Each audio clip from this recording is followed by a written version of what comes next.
Greetings, today on my Focus RS I am putting the cherry on top of my brake setup. So here we are then, super simple cherry on top brake upgrades. So previously, if you've been following my videos, you'll know that on the fronts I did the EBC 2-point floating discs and Yellowstuff pads, and I did the same Yellowstuff pads on the rear, whilst also doing the Reyland big brake conversion on the rear. So whenever I was doing that, I also replaced like a bunch of the hardware items that were a bit sort of tired, especially on the fronts with all the pins and stuff. But one thing that I didn't do that I did notice at the time whenever I was doing that install was that the bleed screws, of which you can only really see like the sort of middle bit here, the bleed screws are kind of like corroding a bit, and just, I mean, they're operating fine, but they just don't look overly nice. Of course they're tiny, so you don't really see it too much, but you know, I see it, so I thought I would go ahead and replace them. Now I could have went ahead and got just straight swaps that were exactly the same, but I thought while I was doing it I would go for an upgrade. So I've got a full set of these are burnt titanium, and they are very nice. They're from a company called EBC Motorsport, and they're super duper light. Not that we're going to save a lot of weight with, you know, such small items, but they weigh hardly anything, and they look really cool being burnt titanium, and of course they won't corrode like the steel will, so they will look nice for years to come. And then the last thing then is I'm going to do a flush and swap out of the brake fluid with this nice quality Motul .5.1. The standard is .4. .5.1 is reasonably similar, but just has a slightly higher boiling point. You probably, I don't know if you can see it, it does say on the front what that is, but yeah, just a bit of an upgrade. You can basically go harder on the brakes for longer before they start to fade out. So that's just going to finish the brakes off real nice for now. So yeah, without further ado, let's get started. Alright then, I'm going to do the rears first. So on the rears, the bleed screw is just right here at the back. So the first thing to do is to pop the little rubber cap off. There we go. So then we're going to need a 10mm just to get this off. Before I get to actually like unscrewing and rescrewing the new one in, I've got a bit of a setup here. So I've got an old tub and I've got a little bit of cardboard here. So whenever I start doing this, we're going to get some brake fluid dripping out. It's going to be coming out, you know, reasonably slowly because we're not pressurizing the system. You know, no one's pressing the pedal, but it will sort of drip out. So we just want to catch it whenever it comes out, and any that drips down is going to hit the bit of cardboard. It's going to act like a bit of like a water slide, if you like, and to just land in the tub here, just because it's kind of a bit of an awkward angle just to get anything directly underneath. But yeah, then I'm also going to have a rag. I'm just going to hold the rag around it whenever I'm like removing it and stuff, just to catch any, because brake fluid will damage paintwork, so we don't want to get any on here. So yeah, I'm also going to wear some gloves, but yeah, it's going to be a simple job of unscrewing it and then rescrewing the new one in. So yeah, like I was saying, 10mm. I like to use like a box-ended wrench, fairly low profile, just because it's easier just to slot it on there and start going. So these shouldn't be on like super duper tight.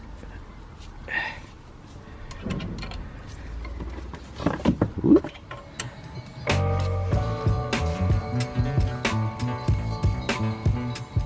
So you can maybe see it dripping out there and being caught by our cardboard, which is what we want. You can see there is a bit of crud and corrosion going on there, which is essentially what we're getting rid of by doing this. Probably loose enough now that I could get it with my fingers. There we go. So that's that out. And you can see, I mean, it is dripping a little bit, but very, very little. So quick little side-by-side comparison. I mean, they're basically the same thing but different materials. So yeah, just with my fingers I'm going to find the threads first, nice and careful. There we go. And then for tightening, these require an 11mm.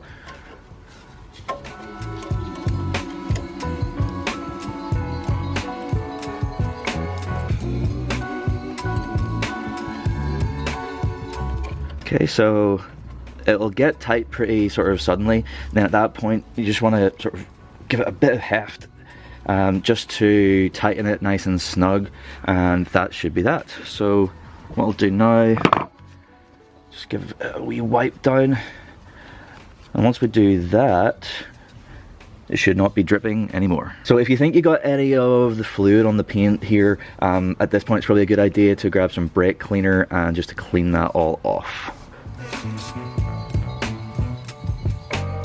So I went ahead and I did the other rear. So moving on to the fronts then, I don't know how easily you can see, but our original bleed screw here, there's a reasonable bit of like a layer of rust on there, which just, I mean, it's only on the surface, but it just really doesn't look so great. I would imagine that the one in round the back, it's even more impossible to see, but I think it's not as bad. But yeah, it's a little bit of an eyesore, so yeah, it's just time to replace. So yeah, first step as before is just to remove the little rubber caps. There we go. And the seam around the back. So for the fronts, you can see that I have positioned my tub to catch any fluid that leaks out just directly underneath. The way that these are like, you know, vertically going down, there isn't really any point in having, you know, the cardboard like slide or whatever. I'll just have a rag to catch any that comes out, and then if any drips, it'll drip down into the tub here. So these ones are a little thicker. They are 11mm, just like the ones that we are replacing them with. So that's handy enough. So you can do them like either way around. You can do the rear, then you do the front, or the front and then the rear. It doesn't really matter at this point, but I'll just go ahead and do the front since it's easier to show you. So the process is going to be exactly the same as before. 11mm, loosen it, remove it, and then replace with our new one.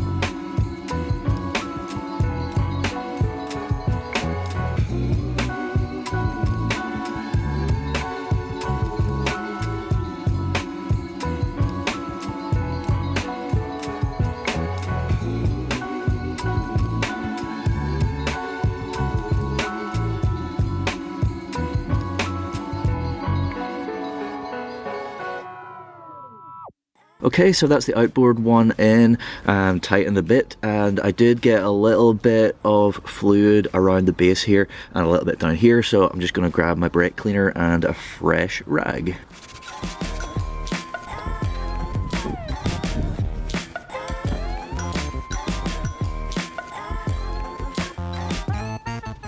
Alright, nice. So now I will repeat the process for the inboard.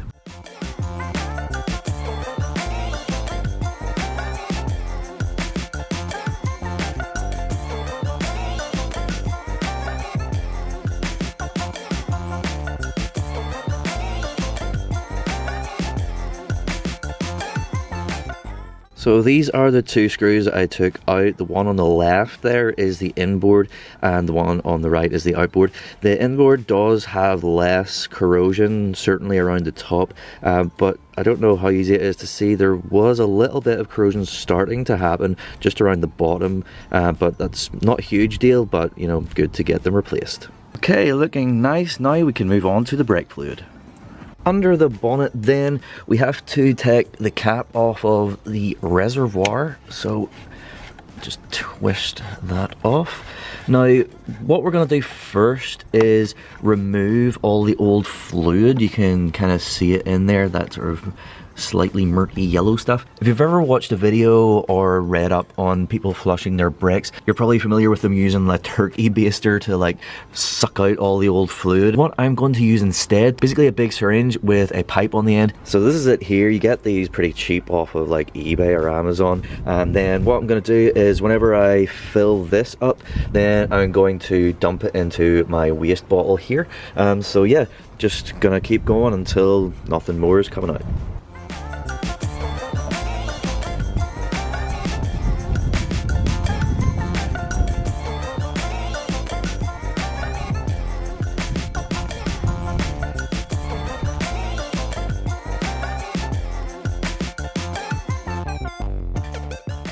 So I'm almost done here, and before I dump this out of the syringe that I've just extracted, I just thought I'd show you a close-up. And you know, it's not in terrible condition. You can see like it's, you know, reasonably clear. It's not all like dirty or anything.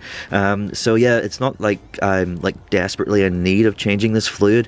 It's just nice to get some fresh stuff and to get the upgrade.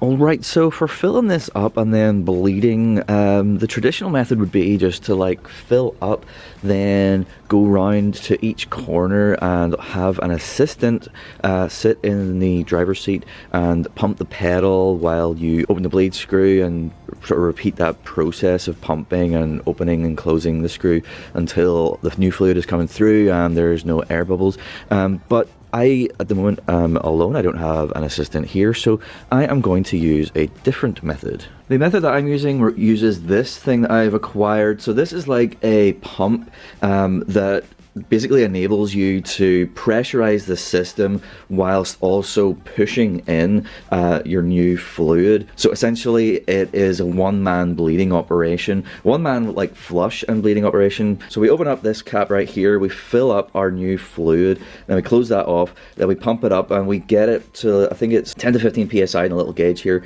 Then what that's going to do is that's going to push the fluid out through this tube, and then we have this connection on the other end, and we have this. Now this we screw into the top of the reservoir, so then we connect that into the top like that. So that's going to fill up our master cylinder. Then it's also, like I say, going to pressurize the system, and that pressure is what is like simulating the second person, the assistant, because that's essentially what the second person normally does whenever they are pumping the pedal. They're putting some pressure in the system, which pushes some of the fluid through. So if we have pressure, which we create, you know, just by pumping this up and down, then we don't need that second person, so we can just create pressure. We'll keep checking out every so often to make sure that it's still got the pressure, and maybe give it a top up, give it a few more pumps, and then we can just literally go around all the four corners, open up the bleed screws and bleed out all four corners, and we can do that on our own. So yeah, like I was saying, the first thing we can do is we can take this, it's a tight enough fit, but that's fine. Screw that on nice and tight. Okay, so I'm pouring all of my fluid in here, and I have 3 of these 500ml bottles of the DOT 5.1 fluid. Now I believe that the whole system would only need 2 of these bottles, but since I'm going to flush a bit extra out just to make sure that I'm getting it all through, so just so there's plenty in here whenever we're pushing all the old stuff and all the air out, you want to have a little bit extra just so that we don't run out in here. Okay, so I just went ahead and put all 3 bottles in there, so that is what 1.5 liters of fluid looks like. Okay, so just push this on. Okay, so now we'll just pump this up until probably about 15 psi. Yeah, that's about 15 psi. So with the pressure then, I can come round to the first caliper that I'm going to bleed, which traditionally they say you should do like furthest away first. In the EU spec with the master cylinder on the front right, I am here at the rear left. So I've got my bottle that had some of that old fluid in there, and I've got this little like connector here, which just we can put onto the end of the bleed screw, and then we can open this and start bleeding. Okay, so with our 11mm from before, if I just release the bleeder screw, we should start to see some fluid coming out the pipe here. Oh, there it comes. So yeah, I mean, you can see some little air bubbles there. So just as that is flowing, I'll go around and check, because we want to maintain our pressure over here. So yeah, pressure is holding. Could probably open the screw a little more just to get things moving a bit faster. Oh yeah, you can hear it now. There's a little air bubble right there.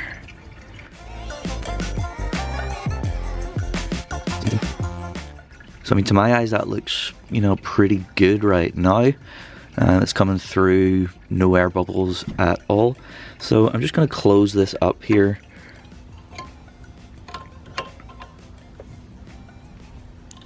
And I am going to then move on and do the order that I'm going to do it is, like I was saying, furthest away first.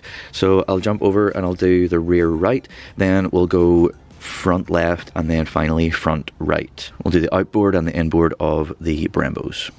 Okay, so that is the rear right underway. Don't know if you can hear that, but that's bleeding out nicely. So essentially what I'm going to do is I'm going to do like this initial bleed just so that everything is technically bled, and then I'll probably go around again and just sort of double bleed just to make sure that we are properly flushed, because with what was left of the old .4 in the lines, we can bleed it successfully without having removed every last drop of the old stuff.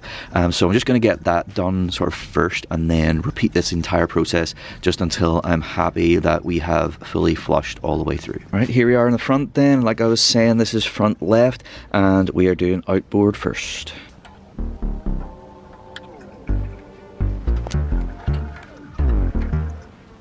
And then the inboard.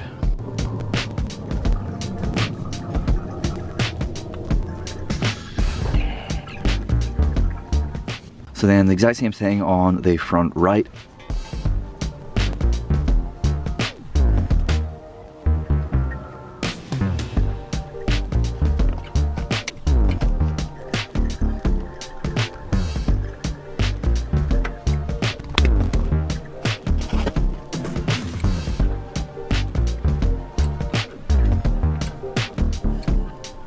Alright, so where we're at now is I'm happy with the bleeding that we've done, but I don't think that we are fully flushed through, because I would have been expecting to maybe fill this bottle right up, and also you can see we've got a decent wee bit of fluid left in our pressurized tank here.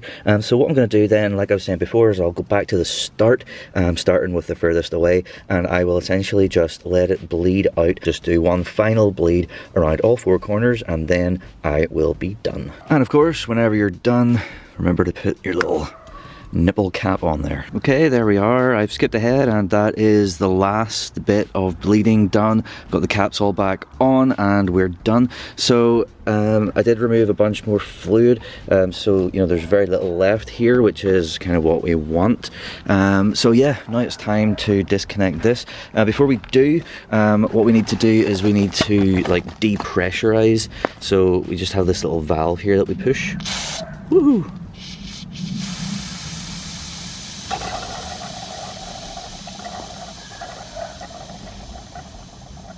That's pretty much gone. Alright, basically that means that whenever we disconnect this, it doesn't go poof, you know what I mean? So we lift up on that and just remove, very nice. And then we can remove this and get our regular cap back on. You can see the fluid level is like exactly where it needs to be, which is good.